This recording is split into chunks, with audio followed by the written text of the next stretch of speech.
Welcome to Pathways to Greatness, where we explore the journeys of exceptional individuals who have achieved remarkable success in their fields. Whether you're an aspiring athlete, a business leader, or simply someone striving to reach your full potential, this podcast is your guide to unlocking the greatness within you.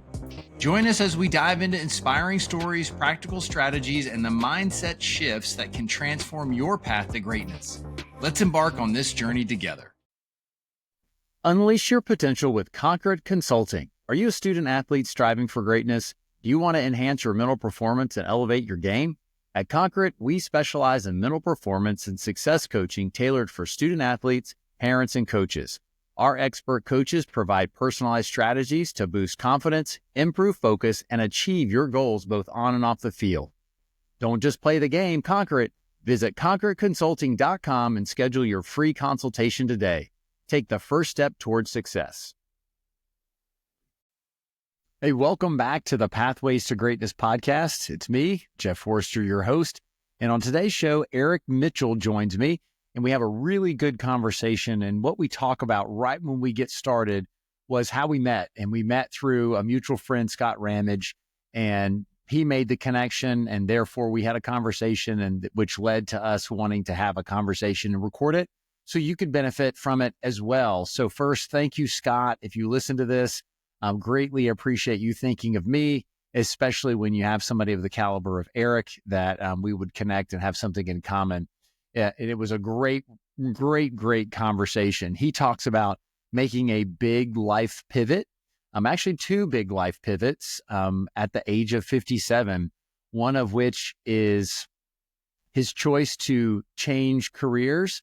And then the second, I'm going to leave a little bit of a mystery so that way you will hang on every word and then just wait and see what is that second big life pivot. And in my opinion, it's the most important pivot that he's made. And through it, he shares what his new adventure's going to be, and then how he navigates it and how he helps other people by really painting vivid mental pictures. And that's what I got is while Eric was speaking, I just saw everything that he was talking about. And that's a gift. It's a gift to be able to bring mental imagery into something because people are going to hang on those words and they're going to remember them and realize how to apply them when those particular situations or similar situations pop up. So without further ado, Eric Mitchell. Hey, everybody. Welcome back to the show. And on today's show, I have Eric Mitchell. So he's a new acquaintance and hope to be soon friend. But after one conversation, I feel good about that statement. I completely agree, Jeff. Yeah, absolutely. Yes. Well, Eric came by me through Scott Ramage, who is a good friend of mine and of Eric's. And he's a great connector, but just a great, I guess, recognizer who's going to have connections. I think Scott's remarkable that he's able to kind of find the connections between people. And that's what I always enjoyed about talking to Scott. And it was really funny, Jeff. I reconnected with him after probably almost a year of not talking to him. And then all of a sudden had this urge to reach out, this calling to reach out to him. And then things just started to roll, which is pretty awesome. Yeah, it's neat how connections happen, because the way I met Scott was through another friend of mine introduced me to a friend of hers because she thought that she and I would have a connection in, who we work with, those type things. And then during that conversation, she's like, I got to introduce you to a friend of mine named Scott Ramage. So introduced me to him. I mean, I follow her on Instagram, but I have not spoken to her since that one time. But since then, I've become, I would consider myself a really good friend of Scott's, at least from my perspective, and I think from his as well. We've gone on trips together, and it's really neat just out of one person's connection can lead to another connection, and that's why it's so important to have relationships with people. That's in my estimation, it's the most important piece of what we can do is create these relationships. Because that's what we've got. I mean, that's how we're able to serve better. And that's an important piece of this. Yeah. And we say things about social media and we say some of those challenges, but in the long run, to me, if you use it correctly, it's a very powerful tool. I absolutely agree with you. Absolutely agree with you that you can leverage it for good and offset a lot of the negative. And you said it depends on what content you're looking at. I think that's an important piece of this, and being mindful of the content that you're looking at. Yep. Well, Eric, I know you've listened to the show, so before we get into all the fun stuff, Yes, we got to get into the funner stuff. Sure. Okay, so we're going to play Would You Rather. Okay. So would you rather go forward 100 years or go back 100 years? Definitely back 100 years. And it's all about kind of connecting with family that I wish I could connect with.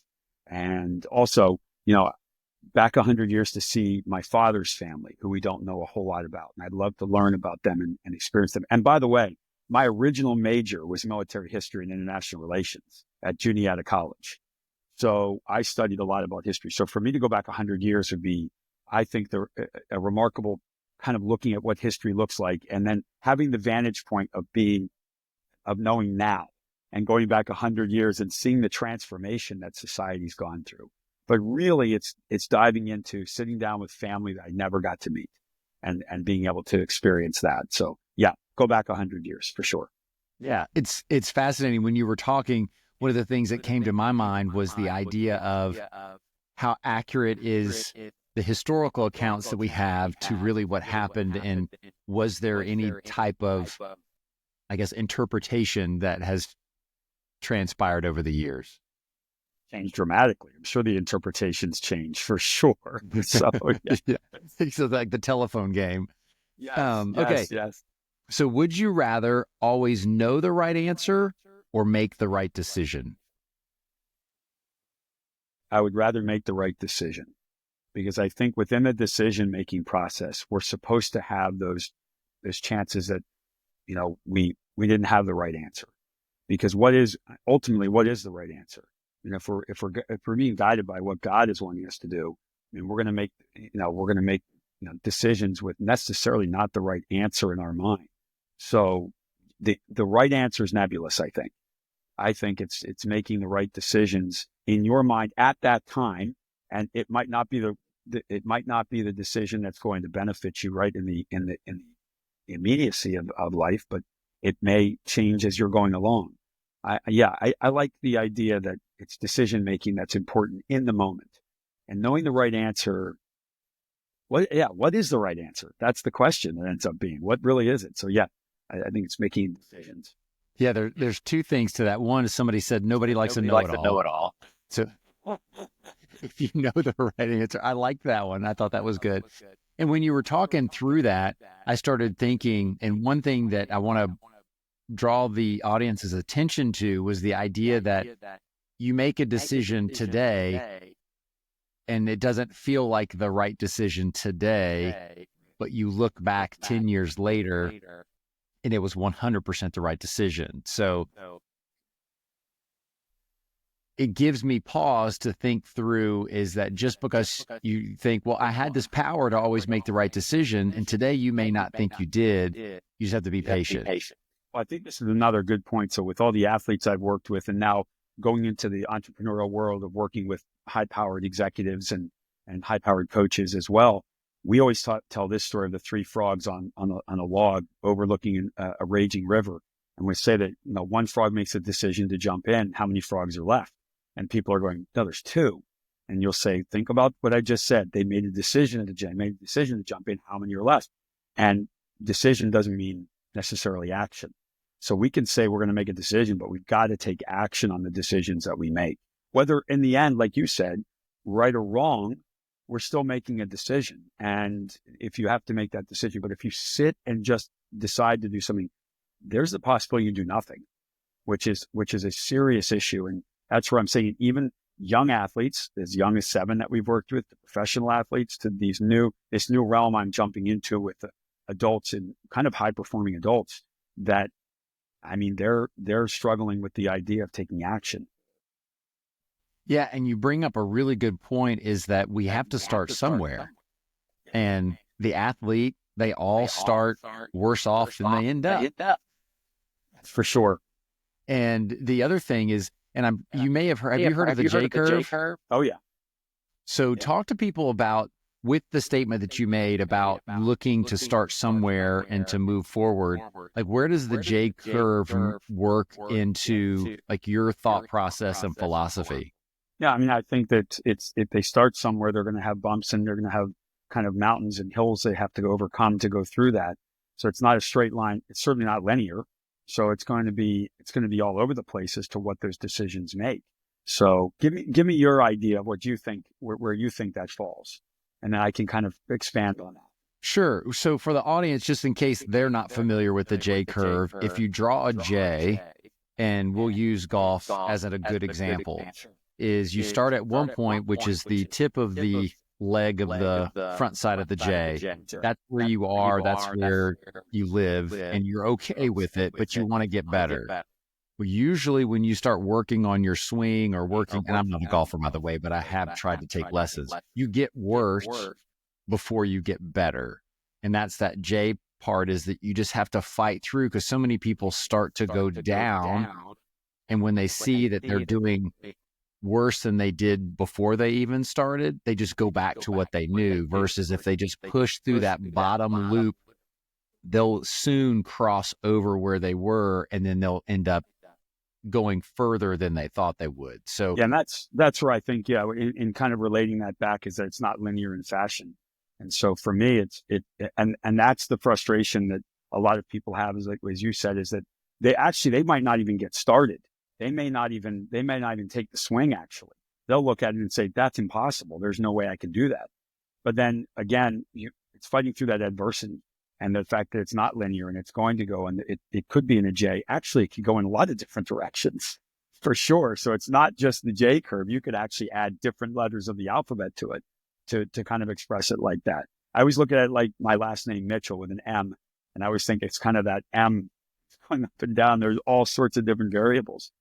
But I agree with you. I think we're in a society right now that's number one, terrified to even get started. And then if they have any adversity, they're going to all of a sudden just stop. And you said it, they'll go back to the beginning, and then they don't do anything. They panic and freeze. And you talked about this earlier, and I've had conversations with friends of mine about, we're a very consumer-oriented society, where I'm grateful that people consume the information that's on this podcast and the episode that you and I are talking about. Going back to what Eric had said a second ago, if you don't take action on it, does it really even benefit you to listen to it? No, and that's true. So we have a saying in the sports performance world, and I'm finding it now as I kind of move more towards this online coaching, paralysis by analysis. So there's way too much information out there. People can't really process it. Our brain gets overloaded, and then it's like you said, you become indecisive and you do nothing. And by the way, Jeff, this is amazing. So I've been in my industry for 30 years. I've been in this sports performance industry for 22 years. January 13th of this year is when my pivot happened. So I took action for the first time in 2 decades. Now, seemingly, you'd think in my industry, as a coach that coaches all the way up to the professional athletes, I coach coaches all over the country for sports performance. Suddenly, I found myself in a crisis. And at that point, so a month and a half ago, it happened. And this pivot happened. There's a lot of factors involved. But I was in that J curve where I was sitting at the top and not being able to swing. So just so and the audience can relate, here it is here. You know, somebody who's been in this business, all of a sudden, I'm 57 years old. I've made a complete pivot as to what I'm going to be doing moving forward. Yeah, and that's why when Eric and I spoke on the phone, that it resonated so well, because as many of the listeners know, I did the same thing 3 years ago, and I feel like I'm still in the J. I'm still in the bottom part of the J. But I know with faith and with being obedient and through surrounding myself with people like Eric and Scott and others, I'll get through that. And I'll end up, and again, I may be in the J part, thinking I'm on one path, but in reality, it might be the other path, which then goes back to what Eric had said, is it may not look like a J. It may start like a J and end with a Y, because I go down another way. Absolutely. Okay. So the next one, would you rather have pizza or tacos? Pizza. Yeah, What I kind? pizza. Um, it really could be any kind as long as it doesn't have anchovies on it. So I'm from the Philadelphia area, so we've got some dynamite pizza. But I have to tell you guys, the best pizza I've ever eaten is at Via Napoli in Epcot in Oh, Disney okay. World. It's the best pizza. Now, here's the cool thing about that: the water that they bring in is from Pennsylvania. So I live in Pennsylvania because it's the closest in I think pH as the area of Italy that they make these specialty kinds of pizzas. So that's kind of a little bit of a local flair for us. So it's the water they use for the dough comes from Pennsylvania. And I always thought that was a cool fact, but yeah, it's delicious. Yeah. Pizza. Yeah. Definitely over tacos. Perfect. Yeah. And it's funny about how that water, because that's what New York says, it makes New York pizza different from every other pizza is the water. And it makes sense because every municipality has different things that they pump into our water. And I'm sure you could go into a whole nother conversation about yeah. what's in it. So we won't go down that road. No. But what toppings do you like on your pizza? I'll take sausage, take pepperoni, but I'll eat plain too if it's good. The cheese is really good and the sauce is really good. Then it's a no brainer. I don't care what it is. Okay, just no anchovies. I'm with you on that one. No anchovies. I don't know who made that decision of let's eat these little salty things. That's horrible. It's enough salt on the pizza anyway. Yeah, exactly. Okay, the next question. Or last question. If you came with a warning label, what would it say? Break glass in case of emergency. I think that would be it. My coaching style is very upbeat, very positive, very involved, loud, not yelling, but loud. And I think I could serve a really good purpose if you really needed me in an emergency to kind of fire up a group, any group. I don't care who it is. I will be that person to fire them up, whether it be a small group of 6 kids or a room full of executives trying to fire them up to get them ready to go about their day at a conference. Awesome. Well, today is your mission as you tell your story is to fire up this audience to take action and to get off their butts and do something today. That's right. So, Eric, like I spoke to you about earlier, as I started Pathways to Greatness a few years ago, just in the idea of bringing people on like yourself to equip others on making their pathway to greatness, and also understanding, just like you've said several times, it's not a linear path. It's ups and downs, twists and turns. And we just have to know how to navigate those and just to not quit. And so my mission with this podcast is to educate, inspire, and hopefully get people to take action to not quit. I just want them to continue to pursue greatness. So with all that being said, what would you say your definition of greatness is? Leadership is a big piece of greatness. It's showing up when it's necessary to show up. It's keeping integrity. It's keeping character. Despite all the odds that are against you, your ability to express your character and your integrity, your true north, is really an important piece of greatness. To be great is to serve others. There is no question in my mind that no matter what industry we get into, no matter what, whether if we have kids, if we are in charge of a company, if we are it doesn't matter, a personal trainer, it doesn't matter what it is. Are you inspiring others towards greatness? And if you can do that, that is the piece that's going to make you great. So I think inspired leadership, I think character development, I think integrity, self-discipline, and responsibility. That's a sign of greatness. So, and it's a wonderful definition of greatness. And one of the things that you had shared is following your true north. And there's so many people that say, well, that's easy, Eric. I don't know which direction I'm supposed to be going, because so many people, like we talked about, there's so much information, their compass may be spinning and they just don't know which direction they should head. So help people find their true north and how you help other people find the direction they need to start. Well, I think it's very important to go back to that level of serving. Are you serving your neighbors? Are you serving the people surrounding you? Are you giving back to your community? Are you establishing culture? If you can do that, that's true north. And by the way, Jeff, it doesn't matter what society we're in. It transcends everything. So when we look at other cultures, it's the same thing.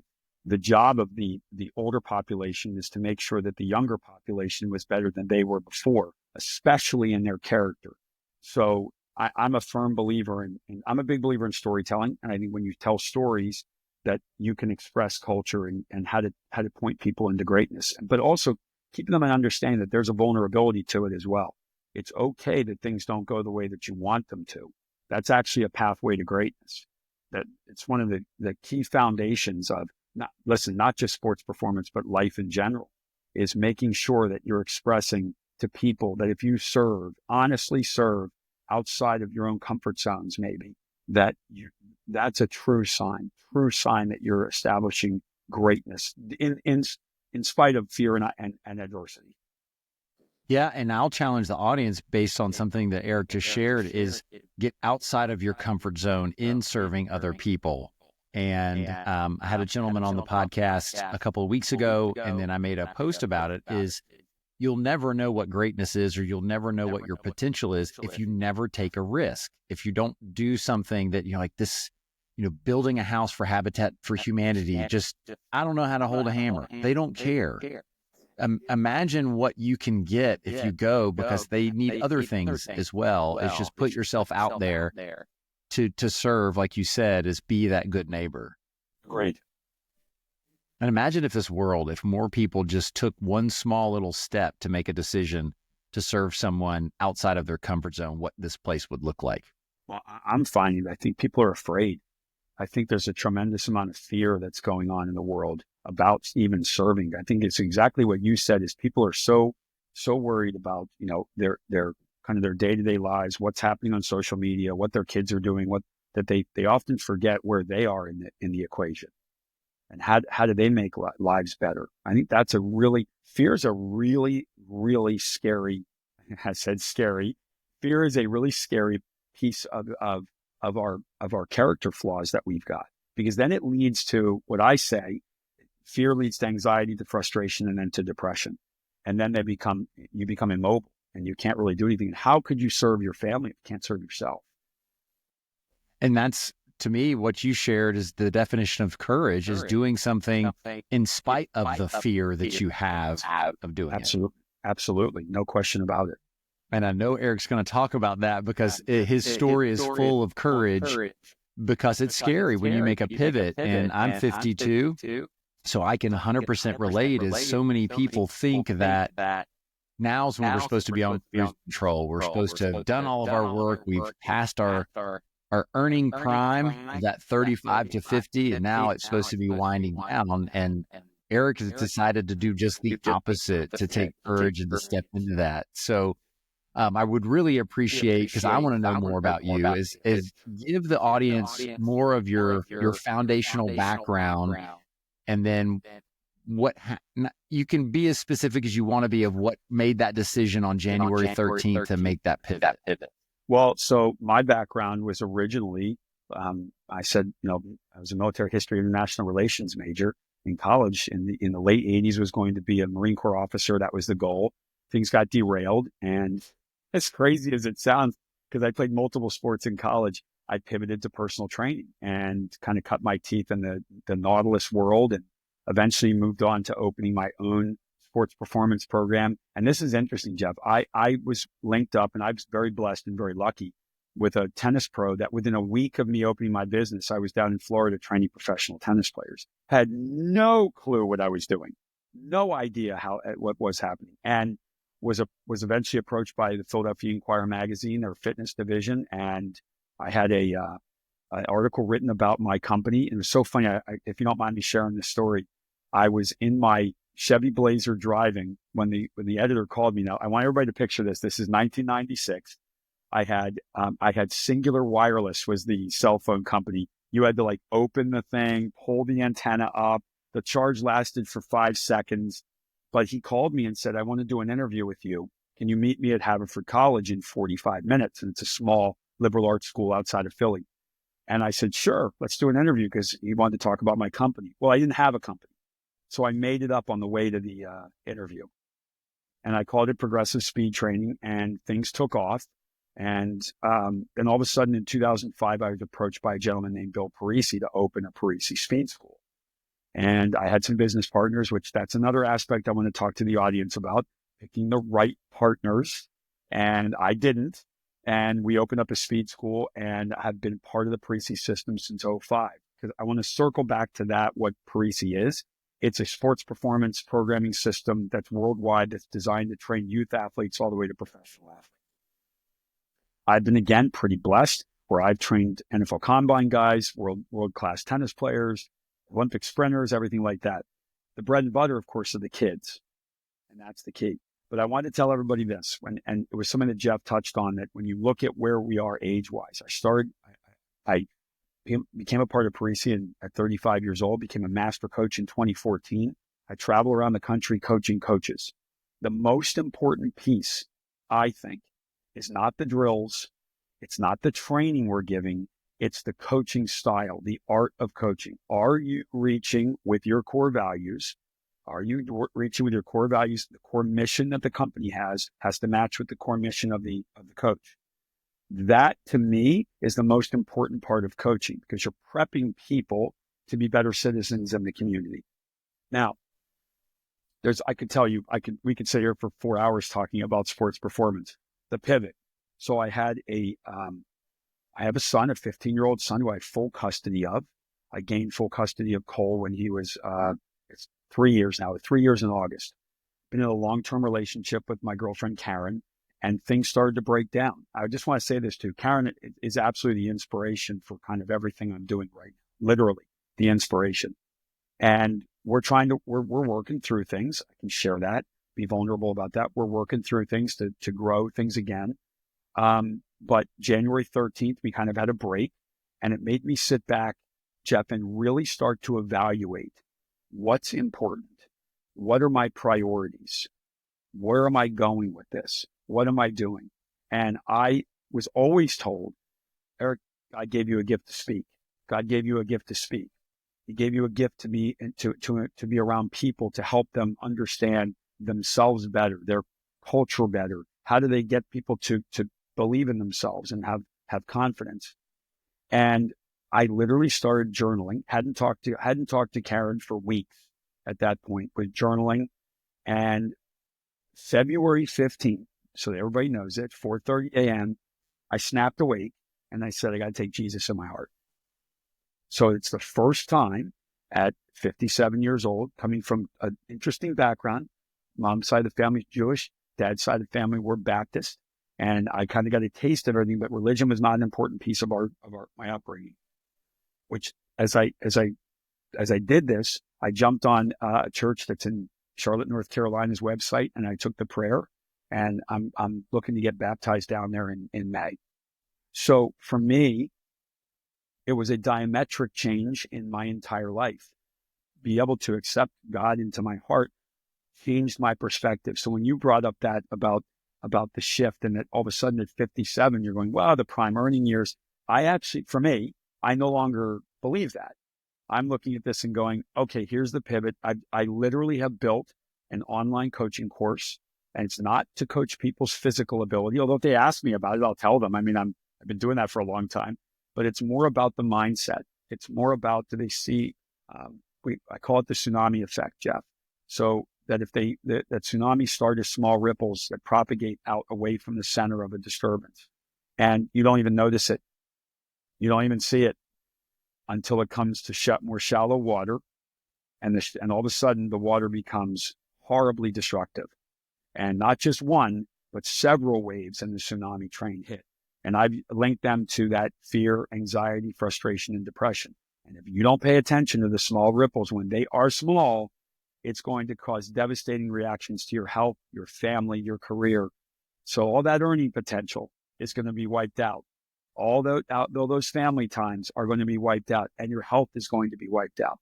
So for me, it was a colossal change in where I was, because I'll tell you what, I associated myself as a performance coach, and I was too afraid before. Literally, I'm just saying this to your audience, February 15th was a pivotal time, but January 13th was more important, because the person, my soulmate, Karen, was the one who jump-started me into action. So literally taking action on everything now, which is remarkable. Jeff, I don't know if I would have reached out to Scott if 8 weeks ago, I wouldn't have, there's no way I would have, because it's a complete pivot within my kind of my moral compass right now.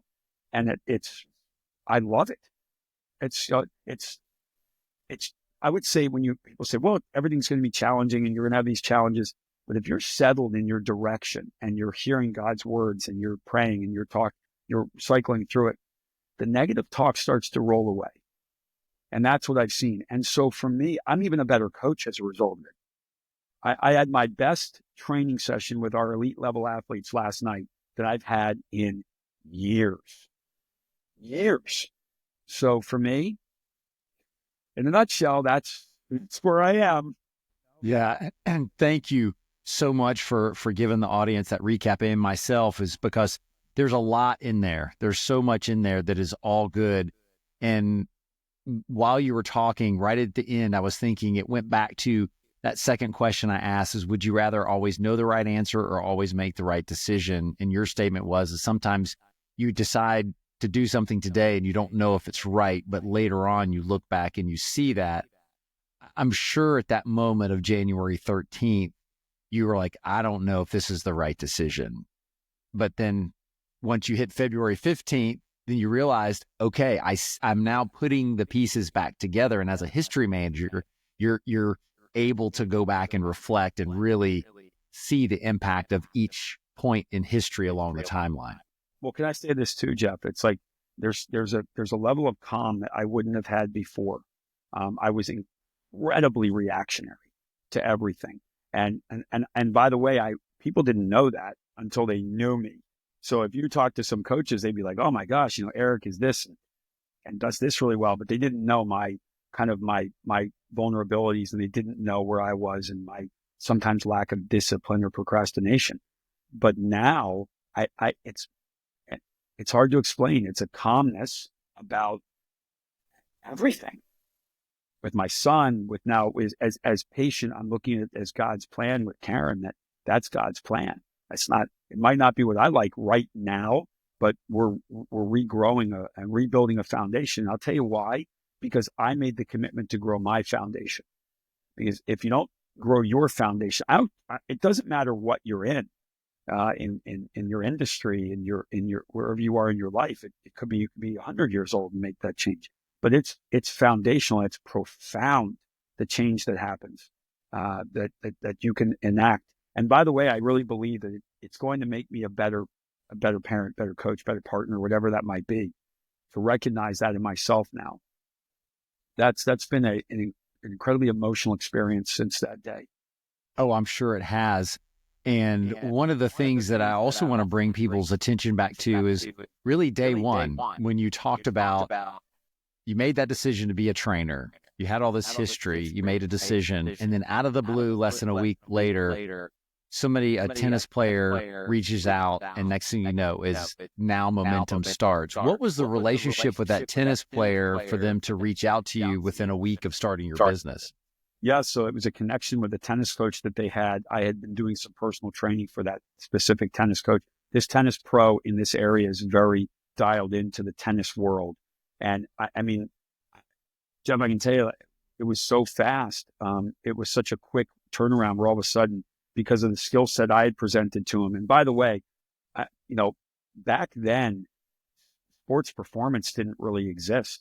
Back in the early 90s and the mid 90s, really it became a real serious thing as my mentor, Bill Parisi, although we're contemporaries, I was the third franchise that he had, but that's when sports performance really started to be codified. I mean, before the 90s, people just said, well, I mean, you're fast if you're fast. If you're a sprinter, you're a sprinter. And I'd always been blessed. I was a sprinter. So I was a 100, 200 meter sprinter. I ran a 4x100 well into my 30s, actually. So I actually competed in the 100 and the 200 into my 30s. But it was that relationship. He trusted me to go and train a professional tennis player whose footwork was atrocious, even though she was a top 10 tennis player. So that was the pivotal moment where, in that regard, I became kind of that performance coach. But I want to touch on this a little bit more. I think the problem is this: when you start to identify as what you do, that's a problem. So when people would say, oh, you're destined for more greatness. And I'd say, yeah, but yeah, I mean, okay. And the problem in my industry, you've got you have two dynamics. One, you have these ridiculously ego-driven, arrogant coaches who think it's all about them, and that's a serious problem. And I think it's a problem when you're talking about coaching adults online or whatever it might be. And then you have the other coaches who are really good at what they do, but they take no credit for anything. And that was me, where I had athletes go on to do great things, and they'd say, well, you were a part of it. And I'd say, no, really. I mean, I helped, but I didn't do anything. And you start telling yourself that over and over and over again. You buy into it, you believe it. And I believed it. And it caused a lot of friction with business partners, with partners in my life. It caused problems with Karen up until the point that I looked at it and said, wait a minute, she's right. She's been right all along. And then all of a sudden, that's the pivot point. And I think that whatever industry you're in, if you just identify as if you're a lawyer, oh, I'm just a lawyer. I'm an accountant. I'm just an accountant. You can't think like that. You're so much more. So much more. It's a mindset. And what you were saying is I'm 100% guilty of it even to this day. And it is, for me, a real effort to be proud of the gift that God gave me to help people, to encourage people, to talk to people, to be, I'm a really good listener. A lot of those things that some people, that's all they need. They need somebody who will just listen and not talk. And that's a gift, to not try to fill in the gaps and to do things for them and to fix their problems versus allowing them the space to work through. And you bring up just such good information for the audience to think of is what you tell yourself will come true. So you have to be very careful of what you tell yourself. I think I always said that we have a crisis of lack of confidence in this country. We have a crisis of people not believing themselves. So when you look at everything, all the crises we have, obesity, heart disease, cancer, depression, but that's the key one right there, is that all of a sudden, if you have a lack of confidence, whether you're a youth athlete, whether you're a parent, whether you're a corporate CEO, it doesn't matter who you are, that if you have a crisis of confidence, that's the real epidemic in this country right now, way beyond anything else, because it leads to everything else. And that's, I keep saying, that's the tsunami effect. When you're looking at it, and you're just, I always look at this when you watch the horrible tsunami that happened in the Indian Ocean in 2004, and you would watch people in the videos on the beach, watch the water recede. Now they could see this boiling mass of water coming towards them, and they just stood there and stared at it. And it blows my mind away. I'm well aware enough that if you saw that happen, you are running to the highest point you could possibly go. So I think in our minds, that's what we should be doing, creating these citadels for ourselves, creating these walls for ourselves that can stem off the tide of some dangerous things that kind of creep into our mind or crash into it as well. What I really liked about the symbolism when you just talked about is when you see that water receding, run to the highest point possible. And you did that February 15th. Yeah, you got that right. And it's important. And I'm a believer as well. And for those who may not be, it's something to search and to look into, because if you really see it and you feel the peace, there's no other answer. There's no other thing that can fill your heart, the void that's there that you're trying to fill with all these other things. And it's a powerful, powerful thing for sure. So I digressed off of where we were headed. No, but I think it's an important part of this. I mean, I spent 57 years in 2.5 months being, there was nothing. There was no spirituality whatsoever. And this is the first time I feel it. And when I say it's calmness that I've never experienced before, there's elation too. I mean, it's pretty awesome, but there's a calmness about, it's okay. The paralysis by analysis is gone. That's what I will tell you. It's gone. And, I know I'll be challenged. I know the path is certainly not linear. So it's okay. But the perspective has changed. That true north is literally there. It's there because it's what it's supposed to be. Yeah, for sure. And you touched on earlier, and I want you to come back because you even mentioned that you would come back, is the importance of surrounding yourself with the right people and picking the right people to be alongside you in life. Yeah, I think we say this, and I think we give it lip service when we say this. When you hear this statement that our net worth is directly correlated to our network, and the first 5 people that you surround yourself with are going to be determinant of your success. I did not surround myself with good people. I did not partner in business with good people.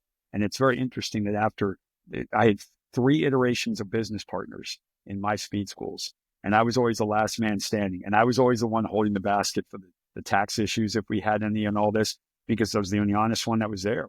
And that's the key. Moving forward, it's partnering with the right people. And this is an idea. So I'm formulating writing a book now already. And then I'm also looking at another one. I mean, your ultimate partner is God. That's your ultimate partner. And it's almost like, can you partner up with God in business? And then what happens is the people that are important to you, the relationship, the clarity of the relationship becomes very, very clear. So I know for a fact now, I know that, for instance, God really is my partner in what I'm developing. Karen is my partner in what I'm developing. My son Cole is a partner in what I'm developing. My family is partnered in my development. It's interesting though, and I have some very good friends in the Precinct Network that would be partnered with me. But there are some people in my world, I don't know if I'll be able to be friends with them much longer because of that. And it's okay, because it's one of those circumstances with that where that might just fade away. And that's okay. But the importance of surrounding yourself with the right people, is so critical, because they're going to help your growth and help your capacity to serve. And get back for your audience, service can be whatever service is, as long as you are servicing somebody outside of you that's going to help them. Doesn't matter what you get out of it. Don't think about that. Don't worry about that. Worry about how you're helping them.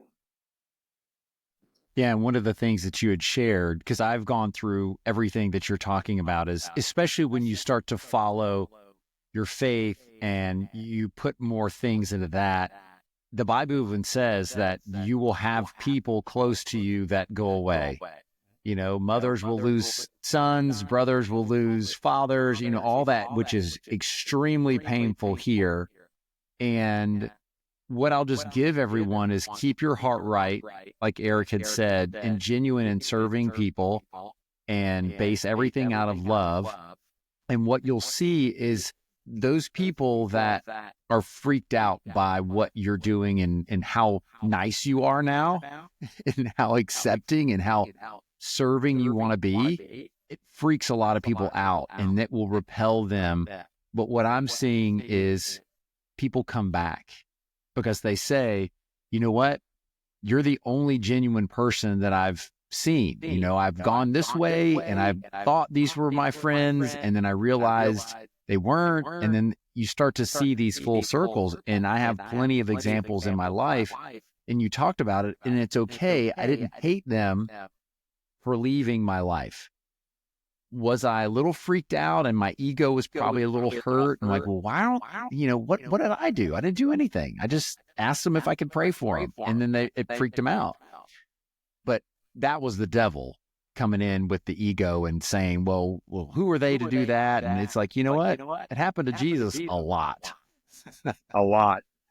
And if we can just continue to love, be ourselves, find that true north, like Eric's talking about, everybody will start to attract and come back. Instead of you chasing things are now drawn to you. I agree. And you said it really well, that the enemy wants you to be confused. The enemy wants you to be, to question your divinity, your prayer. They want you to question your connection to God. That's what the enemy wants all the time. And so when you mention that about when people say, when you say you're going to pray for somebody, they're afraid. So that goes back to fear. I think they're afraid. I think they're afraid of what, they've been so mindlessly moving forward in life without any kind of, I'm not saying that people don't have substance. I'm not saying that in any way. But I think if you really dive deep into it, what are you doing things for? Who are you serving? Like, is it just to serve so that you can have a bigger house or a nicer car? Is that what's going to happen? Is that what it's about? I don't think that's what it's about. I will say this though. I think that if you do the right things and you serve, God's going to give you the worldly things that you definitely need here on this earth. But then even with that if you accumulate wealth, you definitely have to give back even more. And I think that's really important. So I would tell you, so I know for a fact that my financial curve is going to go much higher now because of what I'm putting into it. But that's not going to change my pattern of service. It's actually going to increase my pattern of service and say, what more can I do for somebody else? That's ultimately, that's what you should be doing. That old adage, share the wealth. Yeah. Share the wealth. Do it. Yeah, and Eric shared a critical word, and I'm not sure if everybody picked up on it, is that God will reward you with what you need. He did not say what you want. He said what you need. And that's where you have to really think about need versus want and understanding those things. Wanting things, not an issue. That's not a sin to want something. Covet, yes. Want, no. And even to set things as a goal and saying, I want to make enough to be able to do X. But like Eric had shared, as long as that's not taking away from me serving others and providing what I can for other people. So, Eric, I want you've alluded to what you're pivoting into, and I want to give you time to share with the audience exactly what you're pivoting to. So I've been in the coaching world for a long time. So if the audience can see this, literally coaching since 1991. And coaching, and what started to evolve was it went from strictly personal training to youth performance coaching to then being a coach of coaches for the Parisi Speed School system. So what we would do is go out and certify staffs. And what was consistently happening, Jeff, was the most important part of the certification was the first day when we would all sit down and start talking about, why are you here? What's your purpose? What's your drive? Tell us a story that's going to, what led you here? And a lot of times we get very emotional responses. People would cry to talk about hear these tough coaches, both male and female coaches, and they'd be crying about a bad experience they had from a coach or a great experience they had from a coach and what their real core values were. Because we go over core values, we talk about core mission and everything. From there, I started to think to myself, Eric, there's more here. And again, I want to go back to this. Karen was always for the past 8 years saying, you have a voice. You've been given a voice by God to go out and speak. You need to speak. You can't be in the confines of a sports performance gym. And at first I didn't listen. I hear it now. So I heard it now. It took a little bit of emotional trauma to hear it. But, and like I say, I owe her a lot of gratitude for this, is now I've changed my mindset. I'm building an online coaching program for more high performing people, whether it be coaches, whether it be parents, whether it be corporate executives, mid-level executives, talking about that exact thing, the tsunami effect, and recognizing the small ripples in their lives before they become devastating impact waves. So I'm actually moving more towards an online platform that's still coaching, but I'm no longer standing on the turf. By the way, with 57 years old with 2 artificial knees, and still trained pretty aggressively, which is really great. But I think my time is past for that style of coaching. That is moving on to a younger generation, which I will still mentor and still help, even as a part of this. But I look at it like this, Jeff. I'm just pivoting to another style of coaching, and I'm establishing a different level of coaching because the crisis of confidence is happening in an adult population that goes from 30 to 65 to 70 years old. It's not just the kids; it's the adults now. And then I'm going to write a book that's going to be a companion to the tsunami effect. And it's really an exciting thing. And I'm getting out and speaking. So that's a big piece of this as well. And I want to can I tell your audience a quick story? So I jumped into a Toastmasters and I hadn't done, And I went there, and as a guest, they give you the option, do you want to come up for a table talk? And a table talk is where they give you a subject when you stand up in front of everybody. And I said, sure, of course, because I've done this. I've spoken in front of thousands of coaches. And I got up, and the subject was, how do you find success through adversity? So I had to take 3 minutes, and I won the speech. I won the speech. They said I said once during the speech itself. So that was it was a pivotal moment for me, because I looked at it and said, you know what?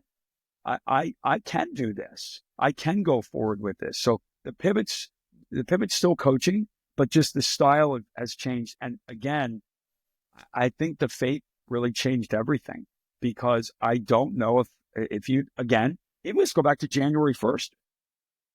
I would have said to you, no, I'm a sports performance coach. That's what I do for a living. And I may be doing this until I'm 100 years old, but I don't want to anymore.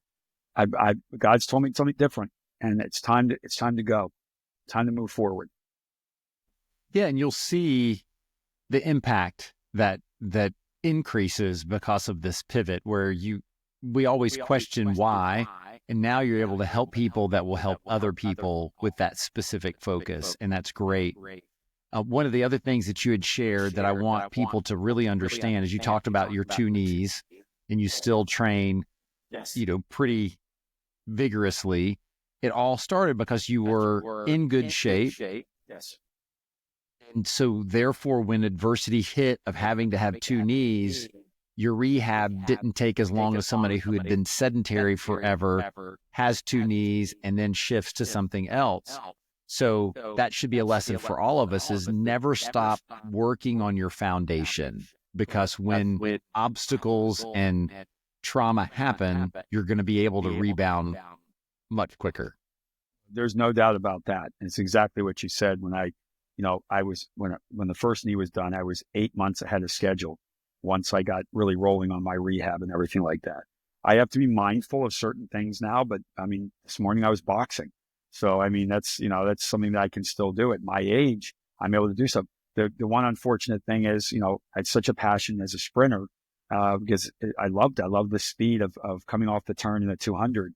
I don't have the ability to do that anymore, which is fine. So you pivot, go to something different. And, it's not acceptance. It's looking at it and going, this is where I'm supposed to be now. And I think that's an important part of this. So that I realize right now I'm exactly where I'm supposed to be. There's no rush. In my past, I would have been, nothing would have gotten done. If you said to me, Jeff, hey, I got this whole plan. I'm going to have you implement it. You're going to do this. You're going to do that. You're going to do great. And I wouldn't have done it. I'd had other distractions. Now I have a business coach now that I hired because he's going to help me. He's helping me develop this online program. But again, I think the trigger point was I owe it to Karen, but ultimately it's God who's got me in this spot now. And I could not be happier, which is what makes me, it's so fulfilling. Eric, that's awesome. And I can see it on your face. So those that are watching on YouTube or Spotify video, you're able to see this. But if not, hopefully you can hear the smile on his face, because it's big for sure. So Eric, what would you like to leave the audience with today? I think, listen, find your purpose. Are you walking with your purpose? And, listen, I'm a believer. So for me, that's my purpose. If somebody isn't, I would look at this, take a very hard look at your spirituality, wherever you are, but also walk with purpose. My purpose, I know absolutely 100% is to serve other people. And that's one of the biggest pieces. And it's not just saying, because I think a lot of people just say it. They go, yeah, I like to serve. No, I deeply want to help others find their way, find the kind of a similar path that I had to go through, that you're going to find success through adversity. Because if you don't push through adversity, you're going to stay exactly where you set up on that J curve, and you won't make a move whatsoever. You won't swing the golf club. You won't run through it. And create positive citadels for yourself. Create those positive ones that when you need to, you can pull back and reassess where you are. And if you can do that, I think that you're going to find great success in every single aspect of your life. Well said, sir. So how can people find and follow you? Yeah, really easy on social media. Instagram's a great way to follow me. That's at Coach Eric Mitchell. So that's a really easy one. It's linked to my Facebook as well, which is Eric Mitchell. The Tsunami Effect webpage is being developed. I will get that information out to you as soon as I can. But also and I mean this, if anybody ever wants to contact me, it's coachericmitchell@gmail.com. I'm open book. It's the same. Whenever I am with people, they become my family in that regard, that they can always reach out and contact me. And I'm a big believer in connection with like-minded people. Yep. And I would echo that. And he's great. I'll have all of that information that he shared in the show notes. And if we were able to get the website out beforehand, then it'll be in the show notes. If not, just follow him on Instagram, and I'm sure he'll put everything there. So, Eric, thank you for the wisdom. Thank you for sharing. I foresee this being a good, long-lasting friendship. And I agree. And multiple appearances on the show, because you'll have a lot of stuff to share. Well, I absolutely would love to come back. Thank you for having me. Not a problem. Well, everybody, Coach Eric Mitchell. Thanks for joining us on the Pathways to Greatness podcast. We hope that today's conversation inspired you to take steps towards your own greatness. Remember, every journey starts with a single step. If you enjoyed this episode, please subscribe, leave a review, and share it with someone who might benefit. Actually, share it with 3 people that you might think it might benefit. Until next time, keep pursuing your passions and carving your own path to greatness. Take care.